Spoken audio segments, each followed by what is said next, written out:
लेकिन उसके लिए तुम्हें होश में रहना पड़ेगा, क्योंकि 2 सेकंड में मैं तुम पे इतने वार करूंगा जितने कि शायद तुमने 1 साल में नहीं खाए होंगे। 1 साल? इतने वार तो मैंने जिंदगी भर में नहीं खाए होंगे। इसकी स्पीड दौड़ने में ही नहीं, दूसरे कामों में भी अविश्वसनीय है। और ये ऐसी शक्ति को चोरी के लिए इस्तेमाल कर रहा है। विश्वास नहीं होता। इसका मकसद कुछ और ही है। और वह मकसद क्या है, मुझे जानना ही होगा। कमाल है, तू अभी भी होश में है। पर तू अब होश में नहीं रहेगा फास्ट फॉरवर्ड। तू ऐसे नहीं मानेगा। अब तो तुझ पर वो शक्ति इस्तेमाल करनी ही होगी। टर्बो स्पीड का एक बार फिर इस्तेमाल करना ही पड़ेगा। फास्ट फॉरवर्ड के इस डिसीजन से कहीं पे किसी की भवें सिकुड़ गई थी। टर्बो पावर, एक बार फिर से। क्या मैं इसका ये डिसीजन बदलूं? पर ध्रुव को रास्ते से हटाना जरूरी है, ये खतरा बन सकता है। टर्बो पावर के वारों में स्पीड भी ज्यादा थी, दम भी ज्यादा था और असर भी ज्यादा था, पर ध्रुव पर यह असर उल्टा ही हो रहा था। तू पागल वागल तो नहीं हो गया है ध्रुव? तू इतना पिटकर भी स्माइल कर रहा है, क्यों? बता मुझे क्यों?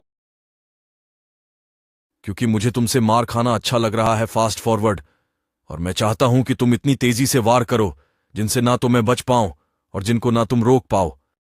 क्योंकि जितनी तेजी से तेरे हाथ चलेंगे उतना ही ये स्टार लाइन का गुच्छा तुम्हारे हाथों में उलझता जाएगा। और अब देखो मेरी लातों की स्पीड, और अब ये लात तभी रुकेंगी जब तुम्हारी जुबान चलनी शुरू होगी। वैसे मुझे तुम्हारी शक्ल देखी हुई सी क्यों लग रही है?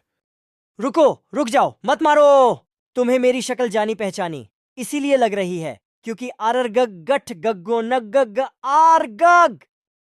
अरे एकाएक ये तुम्हारी आवाज को क्या हो गया? तुम ऐसे क्यों बिहेव कर रहे हो? मैंने बंद कर दी है। अभी इस मूर्ख का राज खुलने का समय नहीं है। पर ये ध्रुव बड़ी विकट चीज है।